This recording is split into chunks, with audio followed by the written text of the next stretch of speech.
میرے نبی اکرم صلی اللہ تعالی علیہ وسلم نے فرمایا حالات جتنے بھی خراب آ جائیں، ماحول جتنا بھی بگڑ جائے، امت پر دشواری جتنی بھی آئے، حضور علیہ الصلوۃ والسلام نے فرمایا ہے یہ دین اسلام ہے۔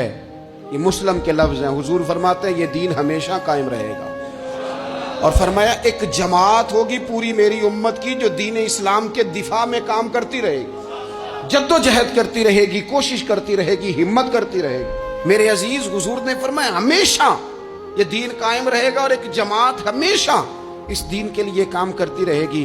اور میرے نبی پاک علیہ السلام نے فرمایا 100 سال کے بعد تو اللہ ضرور اس امت میں ایک ایسا شخص پیدا کرے گا، یہ ابن ماجہ میں حدیث موجود ہے، جو اس دین کی نئے سرے سے تجدید کر دے گا۔ وہ لوگ آتے رہے، جب حالات بڑے بگڑے تو حضرت عمر بن عبدالعزیز آ گئے، حالات کا رخ بدل کے رکھ دیا۔ پھر معاملات بڑے بگڑے تو امام شافعی جیسے لوگ آ گئے، غوث اعظم جیلانی جیسے لوگ آ گئے۔ حالات بڑے بگڑے تو شیخ عبدالحق محدث دہلوی جیسے لوگ آ گئے۔ ہندوستان میں جب ماحول بڑا کٹھن ہوا تو اعلیٰ حضرت فاضل بریلوی جیسے لوگ آ گئے۔ ہر صدی کے سرے پر اللہ تعالیٰ ایک مجدد بھیجے گا، حضور کا وہ غلام دین کو نئے سرے سے تازہ کرے، دین کے چمن میں ہمیشہ بہار رہے گی، ہمیشہ نورانیت رہے گی، ہمیشہ نور اعلیٰ نور رہے گا۔ یہ کام صرف کرنے کا کام کیا ہے، یہ دین تو پھلے گا پھولے گا۔ جو آگے بڑھ کے خدمت میں حصہ ڈال لے گا نا، وہ اپنا نفع کرے گا۔ یہ قرآن پاک ہے، یا ایھا الذین آمنوا ان تنصروا اللہ ینصرکم ویثبت اقدامکم۔ اللہ فرماتے ہیں اے لوگو، اگر تم اللہ کے دین کی مدد کرو گے نا تو اللہ تمہاری مدد کرے گا، وَيُثَبِّتْ أَقْدَامَكُمْ، اور تمہارے قدم جما دے گا، تمہیں استقامت دے۔ تم آگے، اور دین کی مدد صرف پیسوں سے نہیں ہوتی۔ کوئی شخص سمجھے کہ فقط مال سے مدد ہوتی ہے، جب آپ وقت پر آ کر مسجد میں جمعے کی نماز ادا کرتے ہیں تو یہ بھی آپ دین کی خدمت ہی کرتے ہیں۔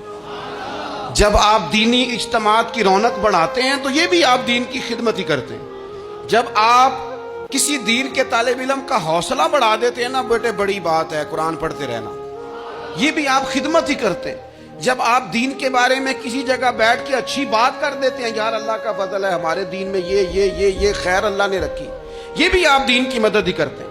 آپ کسی بھی جگہ کسی بھی حوالے سے دین کے لیے کوئی بھی پیغام دیتے ہیں، کوئی بھی بات کرتے ہیں، تو آپ دین کی یہ ساری خدمات دینیاں ہیں، یہ سارا درد ہے، یہ سارا ذوق ہے۔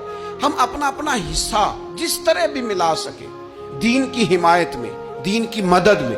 جہاں کوئی ایسی بات ہو رہی ہو وہاں ہم دفاع کے لیے کھڑے ہو جائیں۔ ہر شخص اپنے اپنے مقام پر دینی ابلاغ میں، دین کی تبلیغ میں اپنا کردار ادا کرے۔ ایک جملہ کوئی بول دینا رسول پاک کے دین کی مدد میں، ایک جملہ، یعنی کسی کو صرف اتنا کہہ دینا کہ یار تو اپنے بیٹے کو، تیرے 5 بیٹے ہیں، ایک کو قرآن مجید کا عالم ہی بنا دے۔ تو کہہ کے چلا گیا، اور تو تیری وجہ تجھے خبر بھی نہیں کہ شاید اس نے تیری وجہ سے اسے داخل کرایا ہے، لیکن وہ اگر آ گیا پڑھ گیا تو دیکھ تجھے اجر اللہ کتنا عطا فرمایا۔ آدھا جملہ بول کے دین کے معاملے میں معاون بنے، کوئی خیر کا لفظ بول کے معاون بنے۔ ہم نہ ہمت نہیں کرتے، ہم کہتے ہیں وہ فلانا کرے گا، بڑا آدمی کرے گا، مولانا کریں گے، پیر صاحب کریں گے۔ اپنا اپنا حصہ، اپنی اپنی خیر۔ حضرت عمر نے بھی بڑا کام کیا ہے دین کی خدمت میں، پر سیدنا بلال کی خدمت کا کوئی انکار کر سکتا ہے؟ ڈیوٹی حضرت صدیق اکبر کی بھی زیادہ ہے، پر جناب سلمان فارسی کی خدمت کا انکار کیا جا سکتا ہے؟ ہر ایک نے کام کیا، ہر نقطے کا اپنا عروج ہے، اپنی، اور یہ دین غالب ہوگا، غالب۔ یہ مت سمجھے تھوڑے سے حالات کمزور آئے ہیں اور تھوڑا سا مسلمان محکوم ہوئے ہیں مالی طور، اپنی کوتاہیوں کی وجہ سے ہوئے، اپنی غلطیوں کی وجہ سے ہوئے، اپنے اعمال کے سبب ہوئے، تو ڈر ڈر کے نہ جی۔